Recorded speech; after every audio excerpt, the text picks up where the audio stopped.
Hello दोस्तों, एक बार फिर से आप सभी का स्वागत है एजुकेशन पाइट पर। आज मैं आपका डीएलएड थर्ड सेमेस्टर का गणित विषय का 2020 का प्रश्न पत्र लेकर के आई हूँ। इससे पहले मैंने आपका 2022 का जो क्वेश्चन पेपर है मैथ्स का वो सॉल्व करा दिया है। 2020 और 21 में आपके वैसे पेपर नहीं हुए थे क्योंकि बच्चों को सीधे प्रमोट कर दिया था, लॉकडाउन और कोविड चल रहा था उस टाइम, इसलिए जो हुए थे आपके वो बैक पेपर हुए थे। जिन बच्चों की बैक लगी थी उनके पेपर हैं ये। तो ये पेपर आप बहुत ही मुश्किल से मिल रहे हैं 2020 का, तो मुझे मिल गया। 21 का मिला नहीं, 21 का मुझे लिखना पड़ेगा, टाइप करना पड़ेगा। तो जैसे ही टाइप कर लूँगी वैसे मैं आपको 21 का करा दूँगी। शुरू करते हैं आपका आज की जो है 2020 का पेपर। पहला क्वेश्चन आया हुआ था 125/64 के घन रूप का आधार है। 125/64 किसका घन है ये पूछा गया, यानी कि इनडायरेक्टली हमने क्या समझा कि 125/64 किसका घन है। तो डायरेक्ट आप क्या माइंड में ले सकते हैं कि 125/64 का हम क्या निकाल लें, क्यूब रूट निकाल लें, यानी कि 125/64 का क्या चाहिए हमको, क्यूब रूट। तो 125 किसका घन होता है, 5 का होता है, तो हमने लिख लिया 5। और 64 किसका होता है, 4 का होता है। 4 चौक 16 चौक 64, पचम 25, पंजे 125। तो 5/4 का ये क्या बनेगा, घन बनेगा। और इसके ऊपर हमने लगा दिया क्यूब रूट, यानी कि बाहर क्या निकल के आ जाएगा, 5/4। तो इसका आधार क्या बन गया 125/64 के घन का। तो इसका आधार बनेगा हमारा 5/4, यानी कि ऑप्शन नंबर 2। समझ गए ना, 125/64 किसको घन करने पे प्राप्त होगा, 5/4 को घन करेंगे तो हमें ये प्राप्त हो जाएगा। अगला है आपका, अगला प्रश्न क्या है, 4 से ही कर देते हैं। हाँ, अगला है आपका, वृत्त पर स्थित किसी एक बिंदु से खींची जाने वाली स्पर्श रेखाओं की संख्या है। तो मान लीजिए ये हमारा कोई सर्कल है और इस सर्कल पर हमने एक बिंदु P ले लिया। अब इस P बिंदु से केवल एक रेखा खींची जा सकती है। कितनी रेखाएं खींची जा सकती हैं, सिर्फ और सिर्फ एक। तो वृत्त पर कोई भी बिंदु कहीं भी दिया हो उससे केवल एक स्पर्श रेखा खींची जा सकती है। आंसर है ऑप्शन नंबर 4। अगला प्रश्न है, एटीएम का पूरा नाम है automatic treasure machine, automatic talking machine, automated time machine, automated teller machine. तो एटीएम का पूरा नाम होता है automated teller machine. Next question है, एक घनाकार बक्से की भुजा 1 मीटर 30 सेंटीमीटर है, बक्से का संपूर्ण पृष्ठ ज्ञात कीजिए। तो घन के बक्से की भुजा कितनी है, 1 मीटर 100 सेंटीमीटर। इस 1 मीटर को भी हम 100 में सेंटीमीटर में कन्वर्ट कर लें तो 1 मीटर में कितने सेंटीमीटर होते हैं, 100 और प्लस की 30, यानी कि भुजा कितनी निकल के आ गई, 130 सेंटीमीटर। घन के संपूर्ण पृष्ठ का सूत्र क्या होता है, तो घन का संपूर्ण पृष्ठ होता है 6a²। तो यहाँ पे हम मान रख देते हैं 6 × 130 का स्क्वायर, 0 बना हुआ है, 130 का स्क्वायर। स्क्वायर कर दो, 13 का कितना होता है 169, और 0 2 बार आ जाएंगे तो 00। मल्टीप्लाई करिएगा यहाँ पर तो पीछे तो 00 रहेंगे। 6 का करेंगे तो 6 निम 54, यानी कि 4 हासिल 5 लग जाएगी। 6 चिंग 36 और 5 कितने हो जाएंगे, 41 हो जाएंगे। 1 हासिल लग गई 4, 6 एकम 6, 4 10, यानी कि 10 14 00 है आपका। 10 14 00 कहाँ मिल रहा है, ऑप्शन नंबर 1 में। तो यही आपका आंसर हो जाएगा 10 14 00 सेंटीमीटर स्क्वायर। अगला प्रश्न है, x की घात 3 + 2x² + 5x + 10 के गुणनखंड करने हैं। तो करिएगा सॉल्व इसको। x की घात 3 है तो हम इन दोनों पदों में से क्या कॉमन ले सकते हैं, x² कॉमन ले सकते हैं, ले लीजिए। तो हमने ले लिया x² कॉमन। अंदर कितना बचेगा, x + 2। नेक्स्ट 5x + 10 में से क्या कॉमन ले लो, 5 कॉमन ले लो। तो अंदर क्या बचा, x + 2। दोनों ब्रैकेट सेम है, दोनों ब्रैकेट सेम है तो दोनों ब्रैकेट कॉमन, दोनों पदों में आपके ब्रैकेट सेम है तो ब्रैकेट कॉमन आ जाएगा, यानी कि x + 2 कॉमन आ गया। अंदर क्या बचेगा, x² प्लस का 5। तो आपका क्या बन गया गुणनखंड, x + 2 और दूसरे ब्रैकेट में x² + 5। कहाँ पर मिल रहा है, तो पहला ऑप्शन है x + 5, दूसरे ब्रैकेट में x² + 2, सेकेंड है आपका x² + 5 और आपका दूसरे ब्रैकेट में x + 2। तो यही वाला आंसर रहेगा, यानी कि ऑप्शन नंबर 2। अगला है आपका log बेस 5 625 = 4 को घातांकीय रूप में लिखो। तो इसका घातांकीय रूप सीधे सीधे क्या बन जाएगा, जो बेस होता है उस पर घात चढ़ा देते हैं, 5 की घात 4 बराबर 625। ठीक है, ये आंसर रहेगा आपका। बहुत इजी क्वेश्चन है। एक आएगा ही लॉग और आपका लॉग या तो लघु गणकीय बेस में लघु गणकीय में आपको चेंज करना होगा या फिर घातांकीय रूप में चेंज करना होगा। नेक्स्ट है समुच्चय ए बराबर x such that x smaller than and equal to 5, जहाँ एक्स विषम संख्या है और बी आपको समुच्चय दिया गया है। तो हम समुच्चय ए का पहले मान निकालें। समुच्चय ए बराबर हमारा क्या निकल के आएगा? तो समुच्चय ए बराबर आ जाएगा, क्या करना है समुच्चय ए में? विषम संख्याएं लिखनी है जो 5 से छोटी और 5 के बराबर हैं। तो पहली विषम संख्या हो जाएगी 1, दूसरी हो जाएगी 3, तीसरी हो जाएगी 5, अगली क्या जाएगी आपकी 7। लेकिन हमें 5 से छोटी और बराबर चाहिए थी, तो 5 तक ही आके हम रुक जाएंगे। बराबर का ये वाला जो साइन होता है ना नीचे, ये इक्वल को रिप्रेजेंट करता है। तो मैं 5 तक लिखनी पड़ेगी कि 5 के बराबर लिखनी है ना, तो 5 तक आ जाएंगी आपकी। इसके बाद क्या है, बी का मान तो दिया था समुच्चय बी का, और हमें क्या निकालना था? A intersection B. A intersection B का मतलब है ऐसे अब लिखो जो दोनों में कॉमन हो। दोनों में कॉमन क्या क्या है? एक तो है आपका 1, 3 और 5, तीनों ही कॉमन है। तो आपका सीधे सीधे आ जाएगा 1, 3 और 5।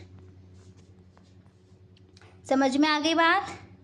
चलिए फिर आगे बढ़ते हैं। विषम संख्याएं लिखनी, ये चीज़ आप अगर करना सीख गए ना, ये वाला पार्ट, तो फिर आप आसानी से इसको कर लोगे। अगला क्वेश्चन क्या है?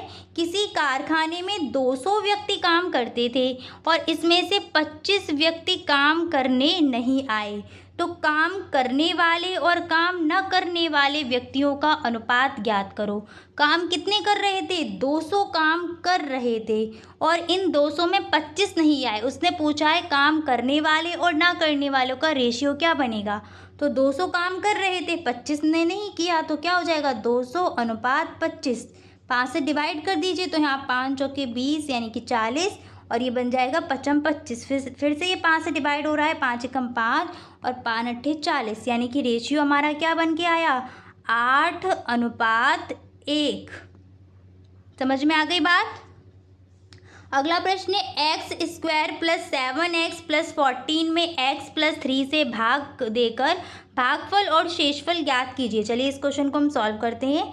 x प्लस 3 से डिवाइड देना है x square plus 7x plus 14 में। तो सबसे पहले हम किसका देंगे? x से भाग देंगे। कितनी बार जाएगा? x बार ही जाएगा, तो यहाँ पर लिखा x।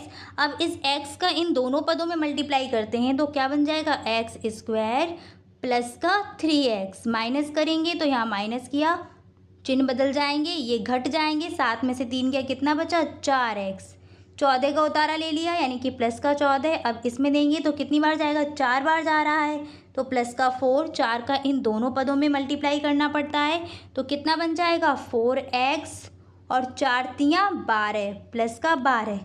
चिन्ह बदलेंगे तो चिन्ह बदलने पे क्या हो जाएगा? इधर माइनस और इधर भी माइनस, ये तो घट जाएंगे आपके, और यहाँ क्या बचेगा? 14 में से 12 गए, कितना आया? 2, यानी कि शेषफल निकल के आया है 2 और भागफल निकल के आया है x प्लस 4। ये तो हो गया भागफल और ये हो गया शेषफल। समझ में आ गया? ऐसे मैंने बहुत सारे क्वेश्चंस आपको कराए हैं और इम्पॉर्टेंट है, आपको मिलेगा ही मिलेगा। अगला आपका प्रश्न है 5,000 रुपये का 10% वार्षिक ब्याज की दर से 3 वर्ष का चक्रवृद्धि ब्याज ज्ञात कीजिए।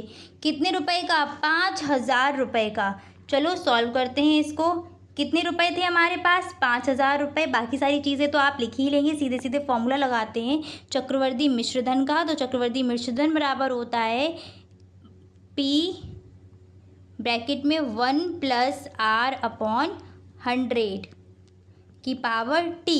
रुपए हमारे पास कितने थे? 5,000 रुपये थे।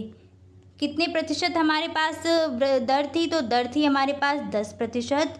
समय था 3 वर्ष, तो घात लगा दी 3, 0 से 0 कैंसिल हो जाएगा, यहाँ पर हो जाएगा 5,000।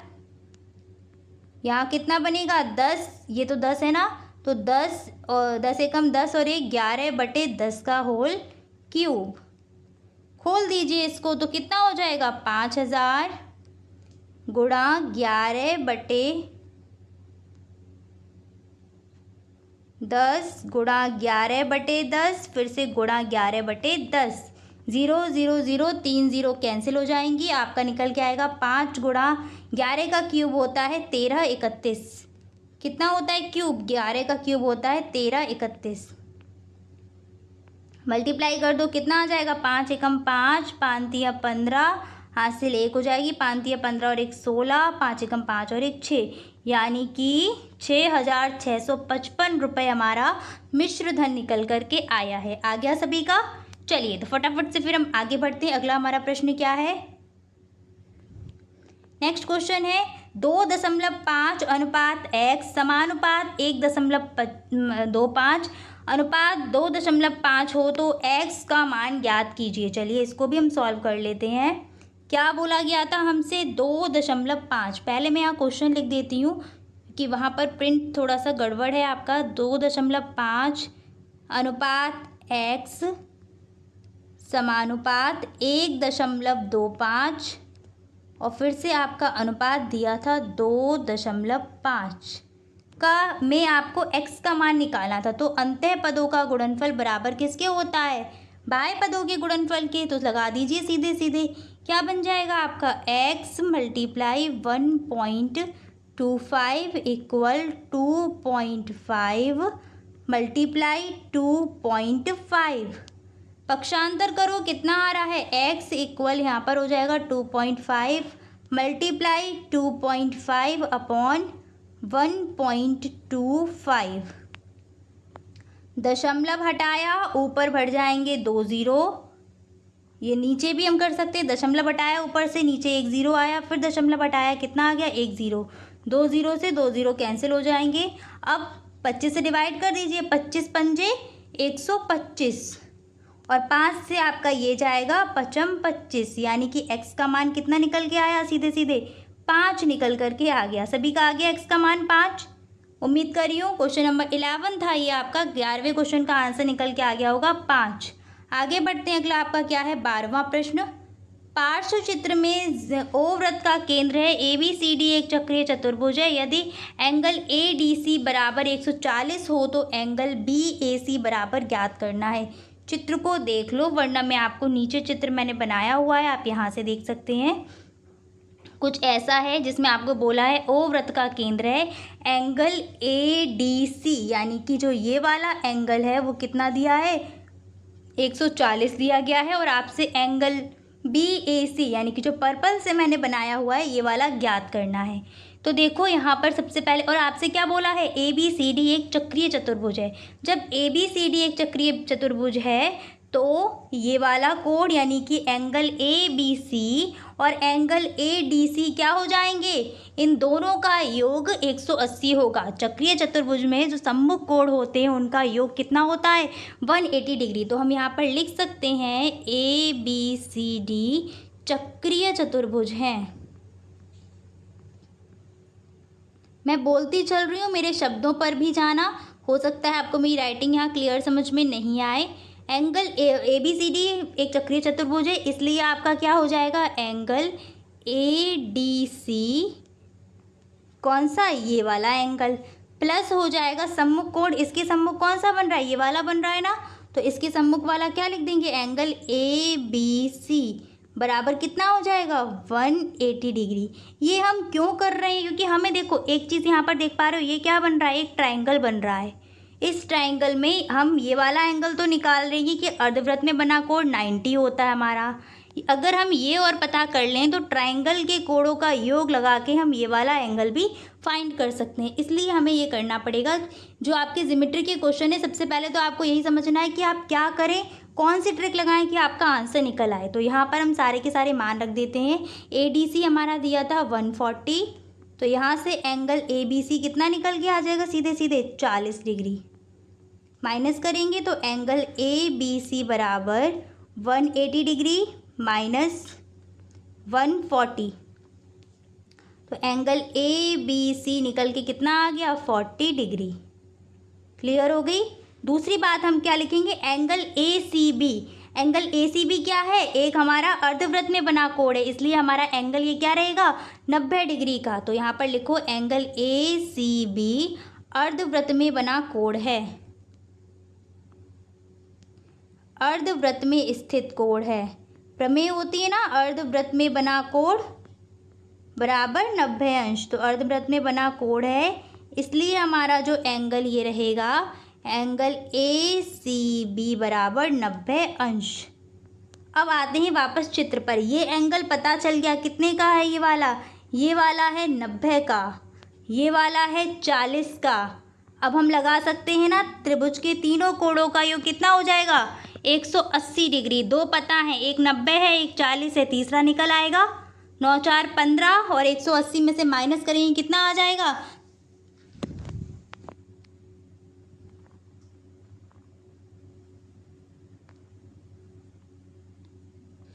सॉरी यहाँ पर मैं लिख के आपको सॉल्व करवा पाऊँगी, तभी आपको समझ में आएगा। इतनी सी बात क्लियर हो गई। चलो इसको मैं इरेज कर देती हूँ यहाँ से, फिर आगे बढ़ते हैं। तो आगे क्या रखेंगे हम, कौन सा ट्राइंगल लेंगे, ABC। ट्राइंगल ABC में angle ACB plus angle ABC और प्लस एंगल BAC बराबर कितना हो जाएगा, 180 डिग्री। जो जो मान बताएं वो लिखो। एंगल ACB यानी कि एंगल ACB ये वाला एंगल, ये कितना है, 90 है, तो 90 रख दिया। और एंगल ABC ये कितना है, 40 है, तो हमने ये 40 रख दिया। और ये कितना हो जाएगा आपका, एंगल BAC तो निकालना है, तो BAC बराबर 180। ये कितने हो गए, 9 4 13 हो गए, यानी कि 130 प्लस एंगल BAC बराबर 180 डिग्री। माइनस करोगे तो एंगल BAC कितना निकल के आ जाएगा, 50 डिग्री। आ गया सभी का 50 आंसर। तो ये जो होगा आपका इस तरीके से सॉल्व होगा। चलिए आगे बढ़ते हैं। आपका अगला प्रश्न क्या था, नीचे दी गई सारणी में 50 विद्यार्थियों के भार किलोग्राम में दिए गए हैं। इनका इनके भार का समांतर माध्य ज्ञात कीजिए। भार है 40, 42, 47, 44 और 45। इनकी बारंबारता दी गई है 4, 12, 18, 10 और 6। चलो इसको सॉल्व करते हैं। नीचे आते हैं यहाँ पर, और हम सबसे पहले क्या करेंगे, यहाँ पर भार को रिप्रेजेंट कर देते हैं x के, इसको कर देंगे f से, और इन दोनों का मल्टीप्लाई fx, क्योंकि हम समांतर माध्य का सूत्र जानते हैं। जब बारंबारता दी होती तब समांतर माध्य होता है m बराबर sigma fx upon sigma f। तो हमें सिग्मा fx भी चाहिए होगा। हमारे पास क्या क्या मान दिए थे, तो सबसे पहला मान था 40, 42, 43, 44 और 45। इधर साइड हमको दिया गया था 4, 12, 18, 10 और 6। मल्टीप्लाई कर लो, 4 चौक 16 यानी कि 160 हो जाएगा। ये 12 दूनी 24, हासिल 2 लग जाएंगी, 12 चौक 48 और 2 50 हो जाएगा। 18 तियाँ 54 की 4 और हासिल 5 लग जाएगी, 18 चौक 72 और 5 आपका 77 हो जाएंगे, 77। यहाँ सीधे सीधे तो 440 ही हो जाएगा। 6 का कर लीजिए, 6 पंजे 30, हासिल 3, 6 चक 24 और 3 27 यानी कि 270। सबको उठा करके ऐड कर दो, तो ये ऐड होके कितना आएगा, 4 4 8 हो जाएगा। फिर आपका 7 7 14, 14 4 कितना हो गया, 18, 18 और 6 कितना हो जाएगा, 22। 18 और 6 22, तो आपका यहाँ पर रहेगा 24 होगा, क्या कर रही हूँ मैं, 18 और 6 24, तो यहाँ पर आ जाएगा 4।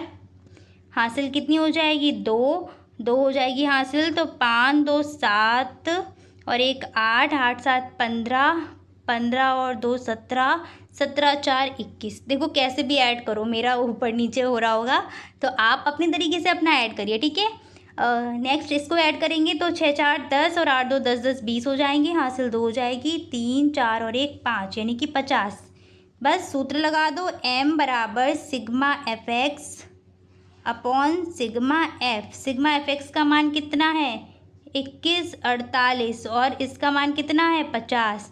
5 से डिवाइड करो, नीचे आ जाएगा 10 और ऊपर वाला कितना बचेगा, 5 चौके 20, 1 बचा, तो 5 दूनी 10, फिर आ जाएगा 5 निम 45, 3 बचेगा आपका, 8 में से 5 जाएंगे 3 बचेगा, दशमलव लगाया, 5 6 का 30 यानी कि कितना आ गया 429.6।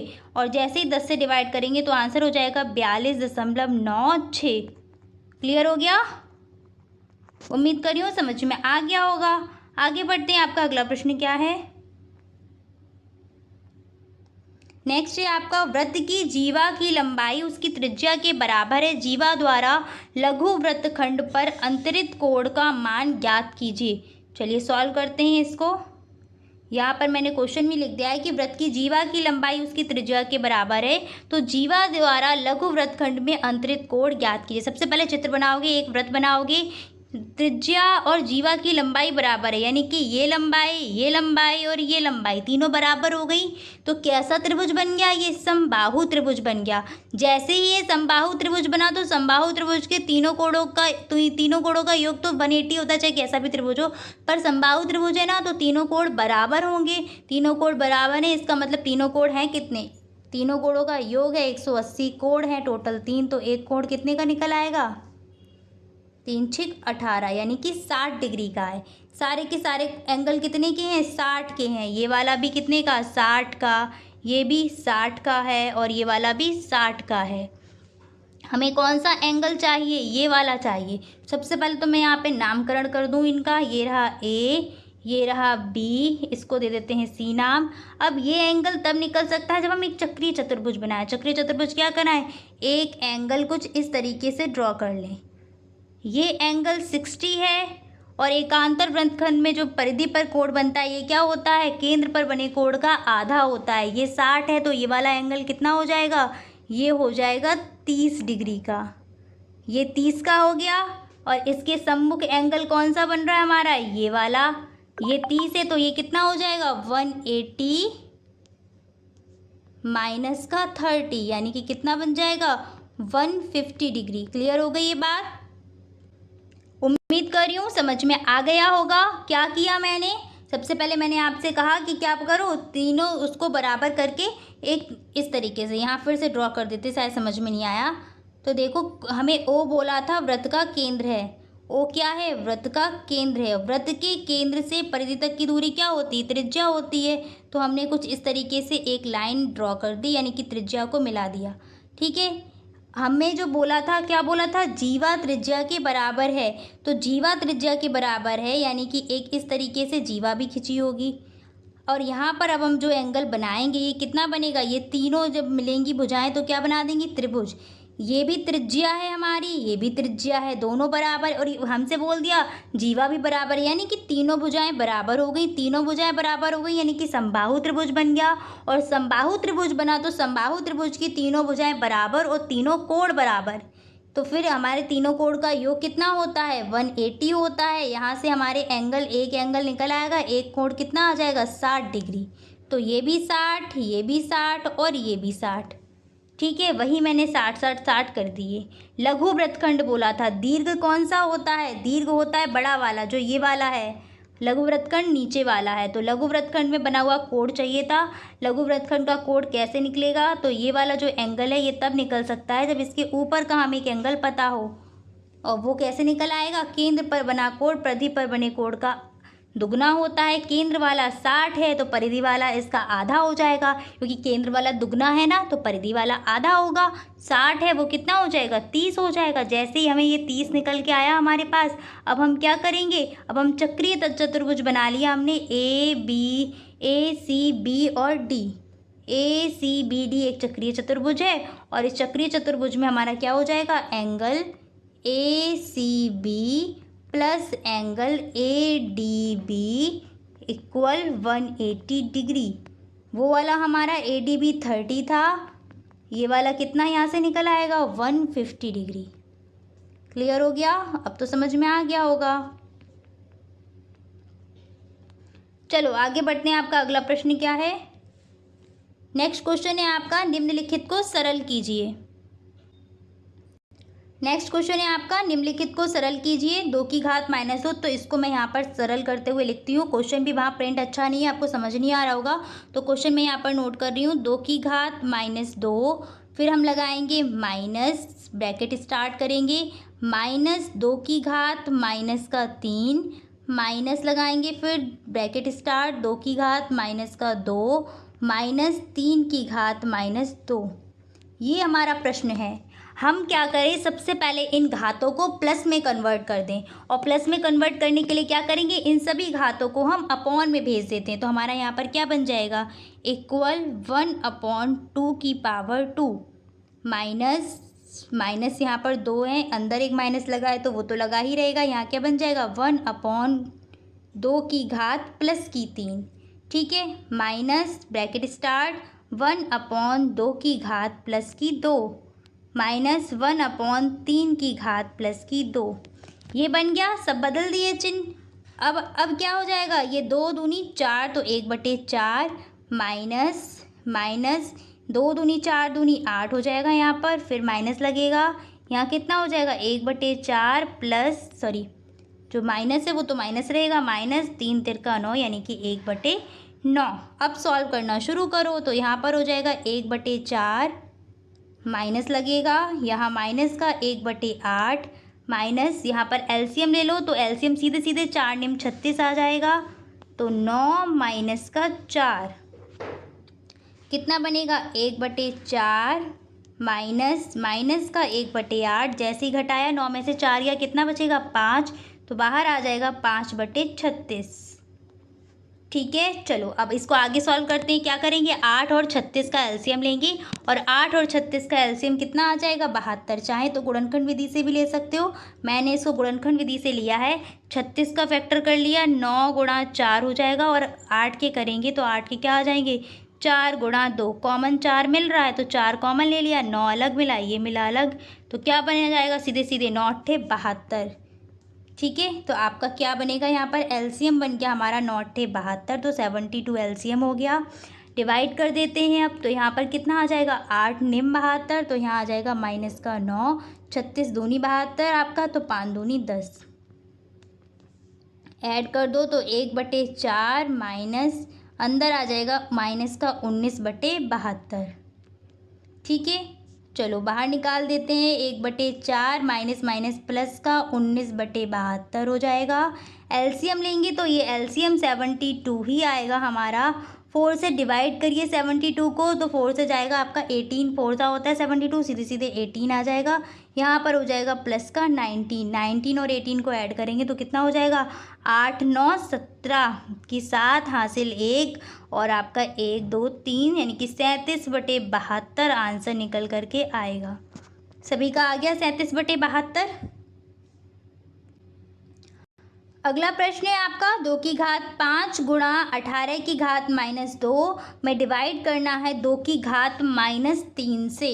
चलिए सॉल्व करते हैं इसको। 2 की घात 5 गुणा 18 की घात -2 दिया है, तो सबसे पहले हम इस घात को कर लें प्लस में चेंज, तो यहाँ पर हो जाएगा 2 की घात 5, जैसे घात थी वैसी रखी जाएगी, 2 की घात 5 मल्टीप्लाई 18 की घात 2 है, नीचे ले जाएंगे तो प्लस की हो जाएगी यानी कि 18 की पावर 2, और इसको भी हम नीचे भेजें तो ये किसकी हो जाएगी प्लस की हो जाएगी। तो यहाँ पर आपका आ जाएगा भाग करके 1/2 की घात 3।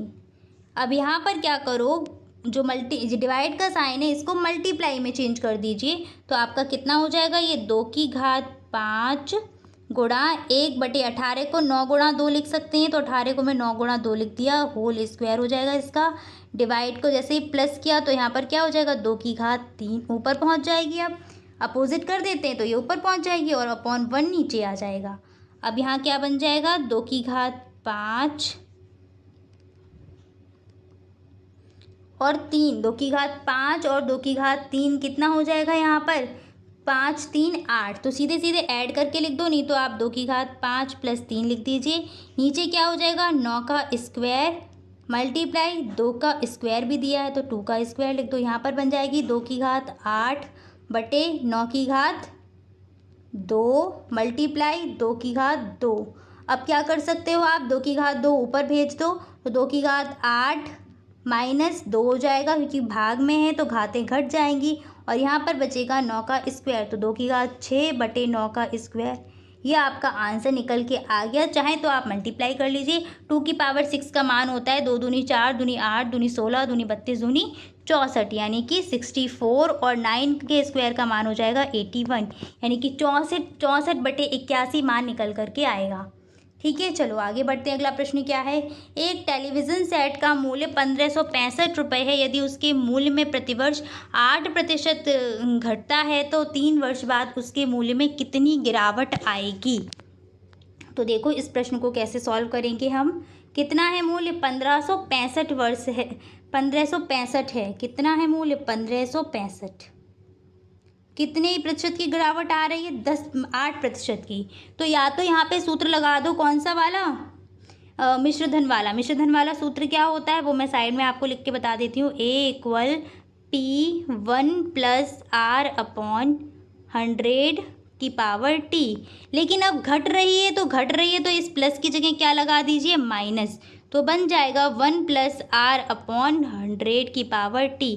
अगर घटेगी तो माइनस कर देना, बढ़ती है तो प्लस कर देना। सूत्र में मान रख के सॉल्व कर दीजिए, आंसर निकल करके आ जाएगा। या फिर दूसरा तरीका जो मैं बता रही थी वो क्या होता है वो भी देख लेते हैं यहाँ पर। तो उस तरीके में हम क्या करेंगे, हमारी कितनी थी संख्या, 15,665।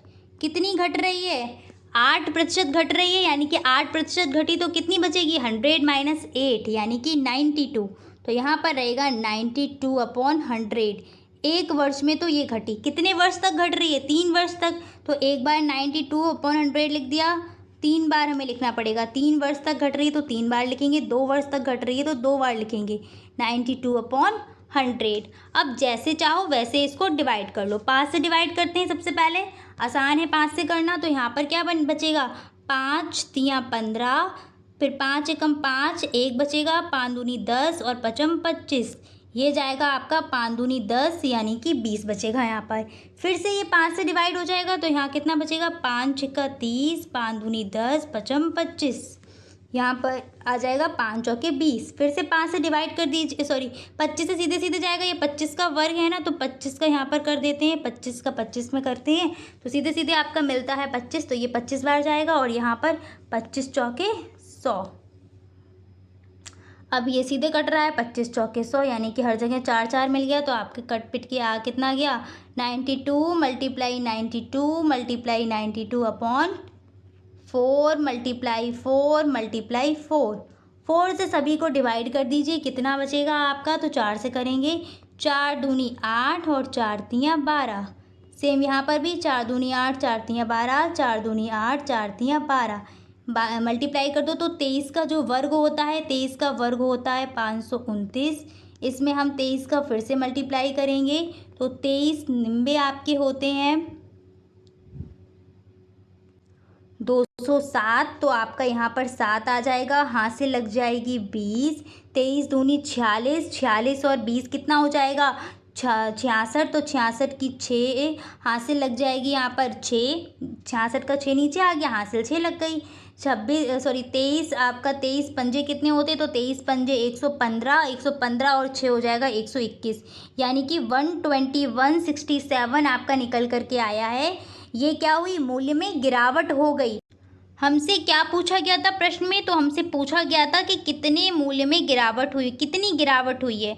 गिरावट होने के बाद तो हमारा मूल्य कितना हो गया, 12167। अब कितनी गिरावट हुई है हमें ये बताना है। तो पहले हमारा मूल्य कितना था, 15,625।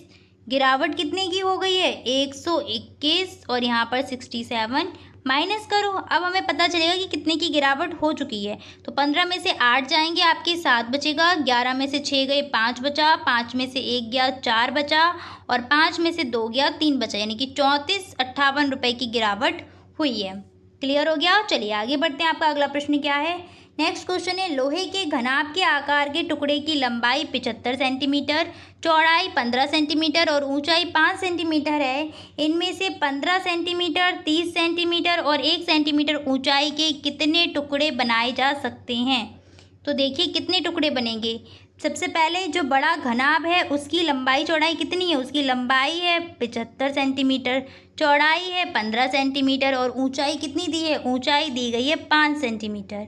जो हमें छोटे छोटे टुकड़े बनाने हैं किसके, इसमें से 15 सेंटीमीटर ऊंचाई के कितने गुटके बनाए जा सकते हैं, यानी कि घनाभ के आकार के ही हमें गुटके बनाने हैं। और उनकी हमें लंबाई कितनी दी है, 15 दी है लंबाई, चौड़ाई दी है 3 और ऊंचाई दी है 1। यानी कि क्या करें, घनाभ का आयतन बटे छोटे छोटे गुटकों का आयतन। तो घनाभ का आयतन क्या बन जाएगा, 75 गुणा LBH होता है ना, 75 गुणा 15 गुणा 5। और छोटे छोटे गुटकों का आयतन क्या बनेगा, 15 गुणा 3 गुणा 1। डिवाइड कर दो सीधे सीधे, तो 3 पंजे 15 हो जाएगा। यहाँ पर 15 पिना 75, यानी कि 5 पचम 25 पंजे 125 गुटके बनेंगे हमारे। कितने गुटके बनेंगे, 125 गुटके। अगला आपका प्रश्न क्या है, 15x4 प्लस 3x² माइनस 18 के गुणनखंड कीजिए। तो इस प्रश्न में आपको सबसे पहले क्या कॉमन मिल रहा है, 3 कॉमन मिल रहा है। 3 को कॉमन ले लो, अंदर क्या बचेगा, 3 पंजे 15 यानी कि 5x4 प्लस x² और 3 छिक 18। अब इसके गुणनखंड आसान रहेंगे करना, 6 पंजे 30, यानी कि ऐसी संख्या चाहिए जिसको गुणा करने पर 30 और घटाने पर 1 मिलता हो। तो यहाँ पर हो जाएगा 3, अंदर आप तोड़ सकते हो, 5x4, यहाँ हो जाएगा 6 माइनस का 1 x² माइनस का 6। ठीक है, यहाँ पर 3 बड़ा कोष्टक ले लिया, खोल दीजिए, 5x4 प्लस का 6x² माइनस का x² और माइनस का 6।